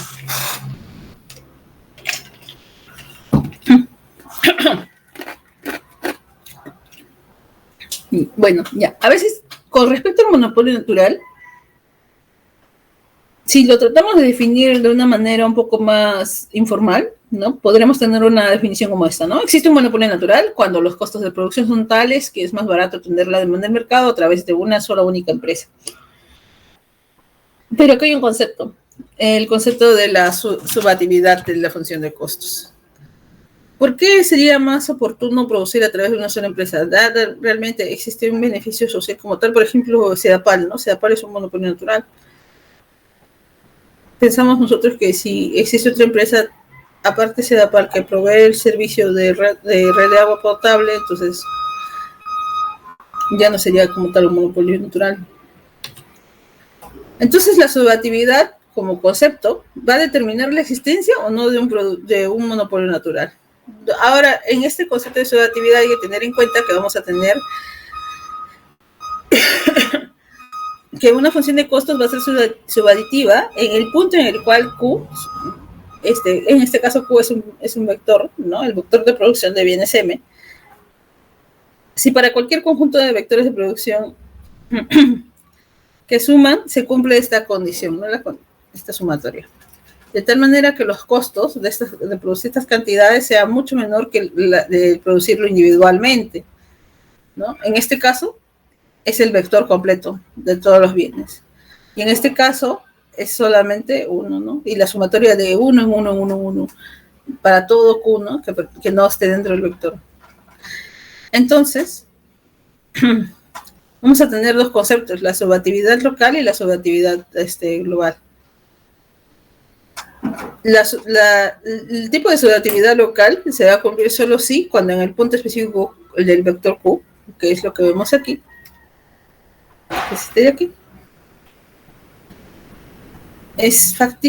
está en el espacio de producción factible, es decir, este Q va a partir, lo voy a anotar mejor, Q, de tal manera que Q pertenece a los números reales. Ya. Entonces, esto implica que para ese nivel de producción en particular es más eficiente que exista una sola empresa. Esa es la subjetividad local. En el caso de la subjetividad global, se cumple que para todos los puntos de Q, no solo en Q, sino para todos los Q, existen, ¿no? Existen dentro del conjunto, ¿no? de estas cantidades. Lo cual indica que la producción conjunta va a ser siempre más eficiente, independientemente de cuánto puedan poner el nivel de output, ¿no? Una producción conjunta va a ser más eficaz, mientras la subaditiva es una producción de tipo escala, ¿no? Es decir, los costos medios en este caso, decrecientes, en un producto, ese producto que experimenta esa economía de escala, en realidad también experimenta, pues, ¿no? La subaditividad local, ¿no? Es una sola empresa que va a producir absolutamente todo.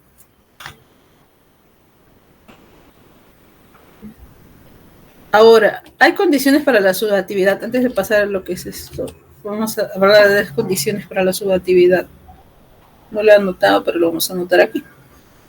Que los costos fijos tienen que ser significativos, ¿no? Va a haber costos altos hundidos.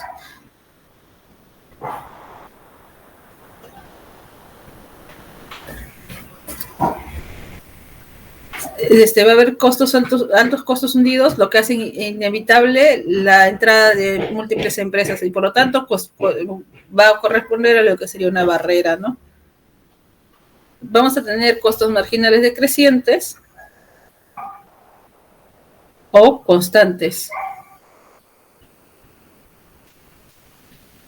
Esto va a evitar deseconomía de escala y puede revertir de cierta manera también la subjetividad. Y vamos a tener una tecnología conjunta eficiente.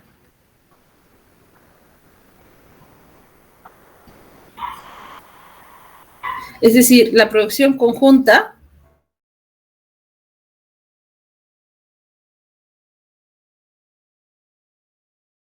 o sea, la tecnología conjunta eficiente significa eso, ¿no?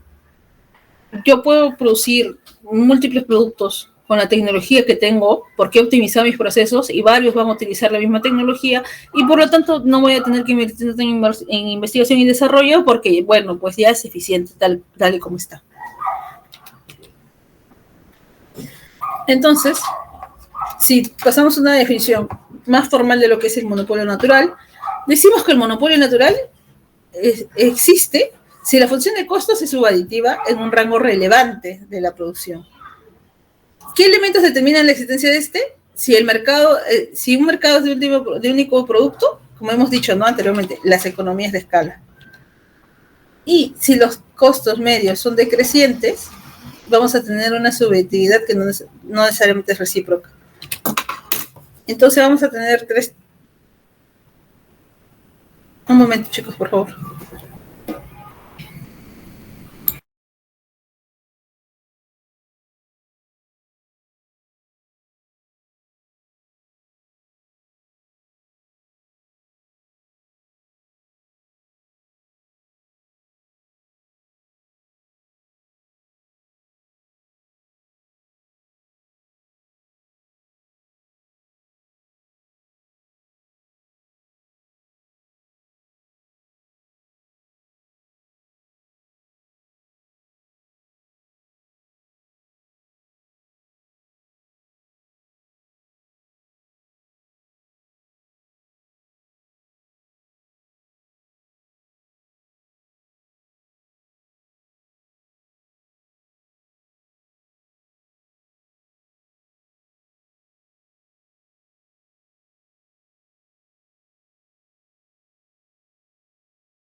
Ya, continuando. Entonces aquí, por ejemplo, vamos a tener dos ejemplos, ¿no? Cuando una empresa produce todo y cuando tenemos dos empresas que se reparten la demanda en cantidades iguales. Una producción unificada versus una producción dividida, ¿no? Ya. Lo que vamos a poder ver aquí, ¿se acuerdan que justamente en la clase anterior hablábamos del M y de cómo el M también es una medida de poder del mercado cuando se divide entre el número de ventas? ¿Ya? Lo que vamos a tener aquí son dos cosas, ¿no? Este costo medio, cuando las empresas se dividen la cantidad producida, es mucho mayor que el costo medio cuando una empresa se dedica, solo una empresa se va a dedicar a la producción. ¿Eso qué quiere decir? Dios. Eso quiere decir que el costo por unidad disminuye a cuando hay mayor escala de producción. Un momento, chicos, por favor, disculpen la bulla.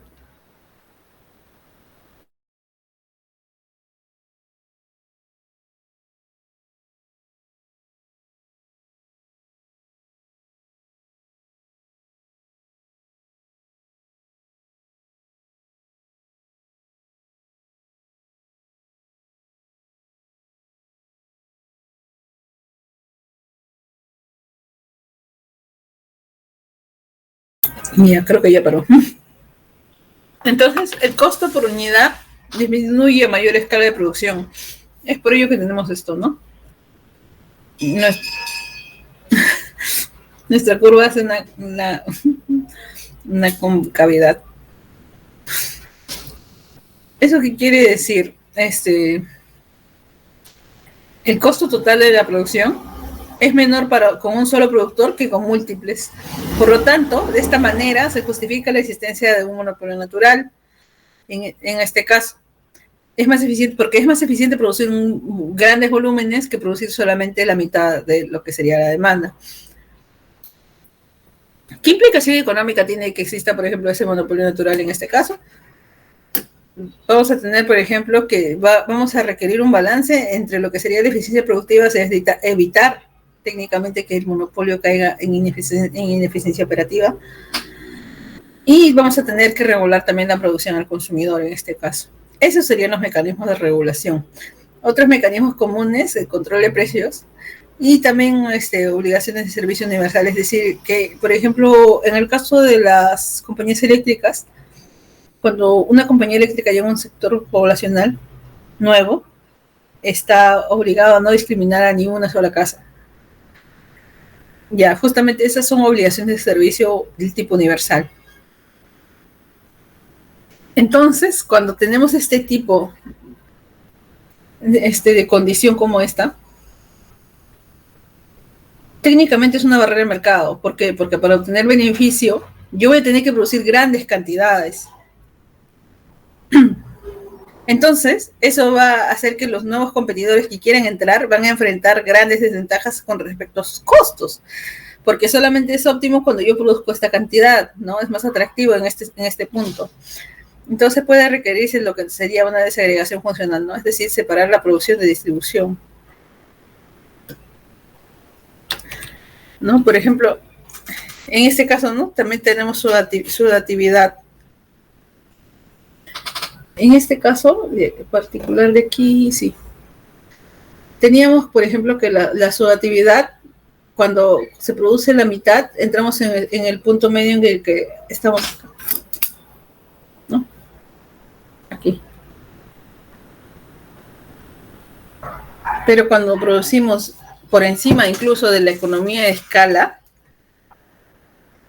entramos en este punto de aquí, la cantidad de sudatividad, con dos empresas, ¿no? A las que, por ejemplo, a la izquierda de este QS, una empresa, y a la derecha hay dos, ¿no? ¿Eso qué quiere decir? A la izquierda de QS, una empresa es mucho más eficiente, y hacia la derecha hay dos. O sea, para este extremo de la recta, solamente para ser eficientes, en términos de eficiencia, necesitamos una sola empresa, pero a partir de este punto se necesitan dos. O más, ¿no? Obviamente, dos o más.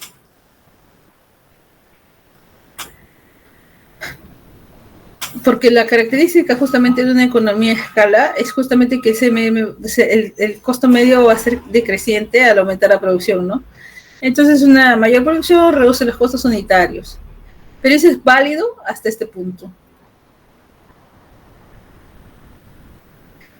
Entonces la producción, a partir de este punto, la producción conjunta es mucho más atractiva y mucho más barata que una producción separada, ¿no? Perdón, hacia la izquierda, lo siento, hacia este sentido.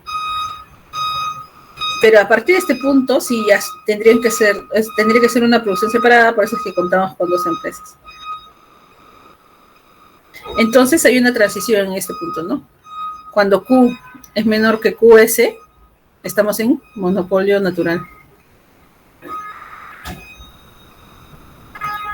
Y cuando Q es mayor que QS, estamos en una situación de pérdida de la subaditividad. Y por lo tanto, puede existir competencia, no necesariamente competencia perfecta, sino competencia, porque ya no hay solamente una empresa, ya son dos o más empresas, ¿no?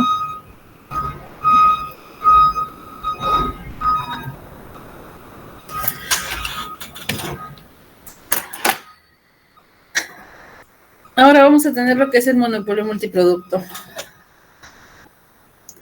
El monopolio multiproducto básicamente, es decir, no solamente va a bastar con una economía escalada, dado que existen economías de alcance o de variedad cuando nos referimos a producir varios bienes, ¿no? En una única empresa, a menos costos, que repartir esa producción entre varias empresas. Como hablábamos más temprano, ¿no? Nos conviene producir, si podemos optimizar en nuestros procesos de producción, en infraestructura, en personal, entonces es más conveniente de esta manera, ¿no? Una sola empresa produce varios productos, como por ejemplo, lo podemos ver, es en Alicorp, ¿no? Alicorp tiene línea de mazamorra, tiene línea de tallarín, tiene línea de galletas, etcétera, etcétera. Si hay subactividad, estamos hablando de lo que sería economía de alcance. Entonces, los costos, ¿no?, de producir el bien X y el bien Y son menores que los costos de producir el bien X por separado y adicionar a los costos de producir el bien Y por separado, ¿no? Entonces la subactividad requiere una mezcla de economías de escala y el alcance en contexto del multiproducto. Vamos a tener los dos tipos, ¿no? De economía de escala y economía de alcance, cuando estemos trabajando en un monopolio multiproducto. Eso como efectos a qué nos lleva. En el caso del monopolio natural, vamos a requerir justamente de un balance de eficiencia. La eficiencia asignativa, es decir, sobre la cantidad de la franja, ¿no? De la demanda que producimos. ¿Va a existir una pérdida social por el monopolio? Sí. Todos los monopolios ocasionan pérdida social, como hemos hablado más temprano, ¿no?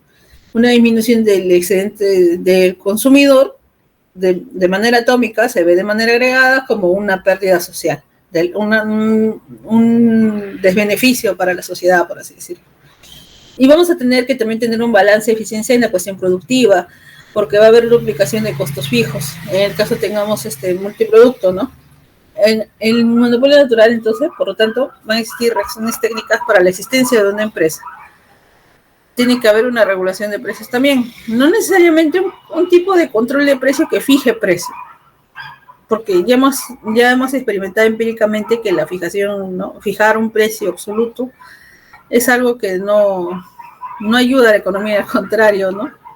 Trae prejuicios para ello y además es poco realista.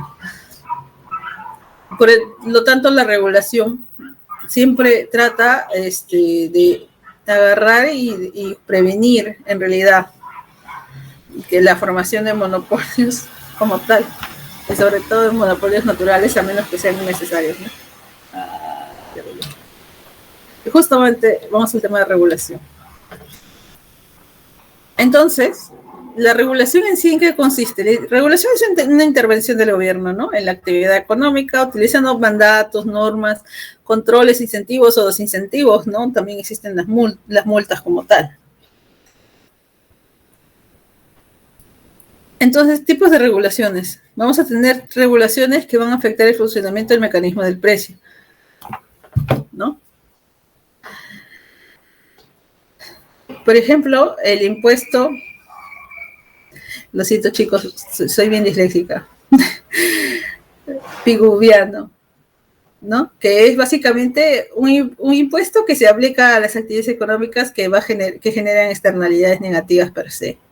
O sea, si el productor debe asumir el costo de los daños, ¿no? Por ejemplo, ciertas compañías que se dedican a perjudicar el medio ambiente, no como parte, desgraciadamente, de su proceso de producción, tienen que asumir, ¿no? Una compensación. O, por ejemplo, ¿no? Comprar bonos de emisión de gases de efecto invernadero de carbono, ¿no? Y de esa manera grandes empresas asumen, ¿no? Sus costos verdes, por así decirlo. También hay tipos de regulaciones a la entrada respecto a las licencias, por ejemplo, en el caso, ¿no? de mercados que tienen entrada y salida rápida, como son el mercado de los restaurantes, existen un montón de licencias y de barreras legales que un restaurante debe tener para poder funcionar adecuadamente. De la misma manera, en las empresas existen un montón también de licencias que deben tener, no solamente la de funcionamiento, sino también otros tipos de cuestiones, por ejemplo, cuando uno quiere poner una empresa, cuando uno quiere fundar una empresa, debe constituirla. Debes tener la constitución de la empresa, debes tener cierta cantidad de capital para que te puedan dar el alta, para que puedas emitir facturas, ¿no? Tienes que ir a la SUNAT. Entonces, todos estos tipos son barreras de entrada. Luego también existen regulaciones dentro de la empresa, ¿no? Que, por ejemplo, evitan los monopolios naturales, y también las sociales, que se aplican a diversos agentes, ¿no? Como estándares de calidad, regulaciones laborales, etcétera. Entonces, el rol del regulador lo asume el Estado, ¿no? El Estado restringe las acciones disponibles de los agentes. Y también el Estado tiene el monopolio de la coerción, es decir, el Estado puede agarrar y como dictador de las normas, como ente del cual emanan estas normas, puede agarrar y simplemente tratar de disminuir, ¿no? Modificar el poder de mercado de una empresa, sí. Por ejemplo, cuando estábamos en la situación del COVID, según la Ley General de Salud, las clínicas en situación, ¿no? De epidemia deberían pasar al poder de ser asumidas y dirigidas por el Estado. Aunque no se dio, la ley existe, ¿no? Y eso traería a una igualdad a todas las clínicas, es decir, tanto la angloamericana que cobra $200 la consulta como la San Pablo que cobra 70 serían iguales en el papel, por así decirlo. ¿No? Disminuyó el poder del mercado, lo homogenizó porque ahora todos podemos acceder a, según la ley, cosa que no es cierto, deberíamos haber podido acceder a hospitalizarnos dentro de esas, en el caso de padecer el COVID. Eso es lo que dicta la Ley General de Salud. Luego tenemos la regulación en sí, que son, ¿no?, las limitaciones impuestas, como ya hemos dicho, ¿no?, a la discrecionalidad que pueden ejercer los individuos o organizaciones a las que apoyan, las que se apoyan en la amenaza de sanción. No existe, como antes les mencioné, no solamente existen incentivos dentro de la regulación, sino también existen desincentivos, ¿no?, sanciones, multas, ¿no? Por ejemplo, justo en el otro salón hablábamos acerca del panetón, ¿no? Se han dado cuenta que los panetones el año pasado pesaban 1 kilo y ahora pesan 850 gramos. Y, por ejemplo, si uno no se percata, o sea, si uno no es atendido al detalle, muchos no se darían cuenta de que ahora el panetón pesa menos. Y muchos clientes o consumidores lo toman como una publicidad engañosa o una traición. A pesar de que sí está en la etiqueta, ¿no? Ahora pesa 850, pero de todas maneras muchos vienen confiados por una cuestión de tradicionalismo, de pensar que sigue pesando 1 kilo. Entonces, esa tajada de panetón que te quitan, de cierta manera, o sea, es para el consumidor percibe por una traición y para en realidad es una técnica de precios porque pesa 850 pero se mantiene el precio del año pasado, ¿no? En realidad es una técnica de precios para mantener a la clientela, pero también podría ser visto desde el punto de vista, ¿no?, sancionatorio. Sobre todo, por ejemplo, como mencionamos en la clase anterior, ¿no?, hay estos eventos como justo acaba de terminar, creo, el CyberWow. Te vendo la zapatilla 200 por CyberWow, porque en realidad estaba 300, pero luego la semana siguiente tú la ves que sigue 200, ¿no? O sea, realmente es una publicidad que es engañosa, ¿no? O como en el caso, por ejemplo, también de que el producto traiga menos, de que la calidad no sea la de siempre, o sea, o la óptima a la que tiene acostumbrado, de que los ingredientes se hayan cambiado. Por ejemplo, el no poner octógonos también es parte de una sanción en la cuestión de los alimentos. Oye, en el caso, por ejemplo, de ciertos productos industriales como la gasolina, no cumplir el octanaje en laboratorio también es una cuestión de sanción. O sea, en el Estado, generalmente cuando vemos regulación, lo vemos de la parte de la sanción, pero en realidad es mucho más amplio, ¿ya? Cuando, por ejemplo, cuando en una industria está regulada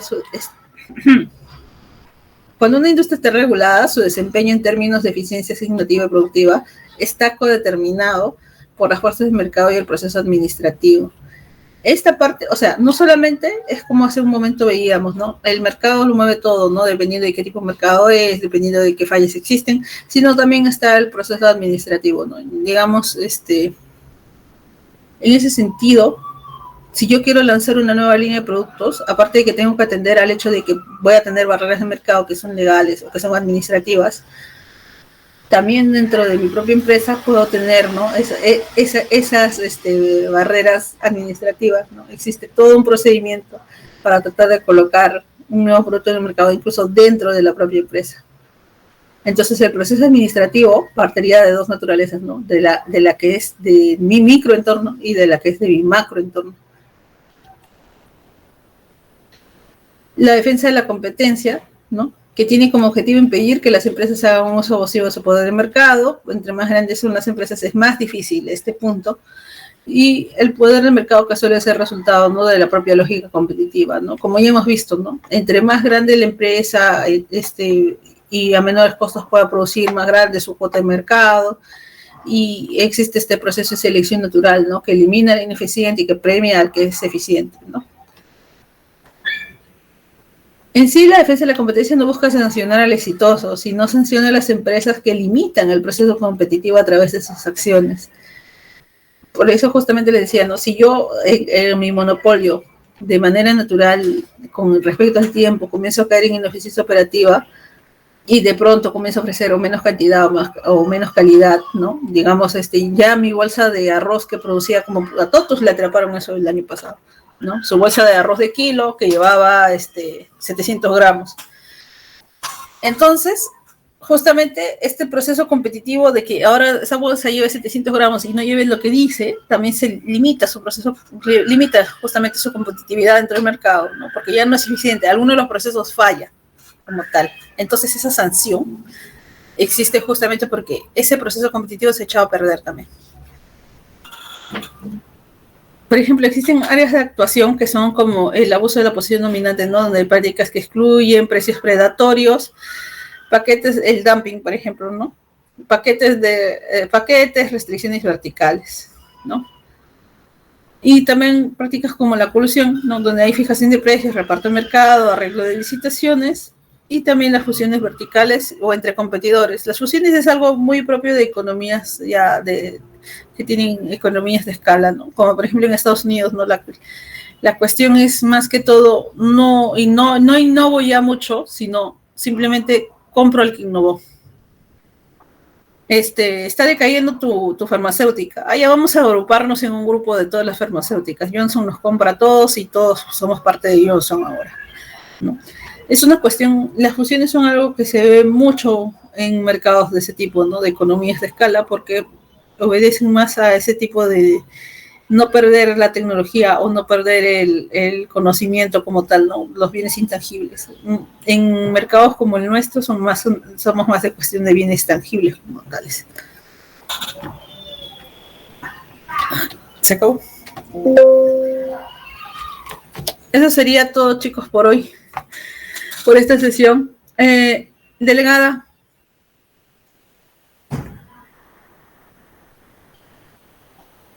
Delegada. Sí, y todavía no se su micro. ¿La sesión de la noche a qué hora es? Es de 8 a 10. Ya, entonces, de 8 a 10, ¿estás segura? ¿No es 8:30?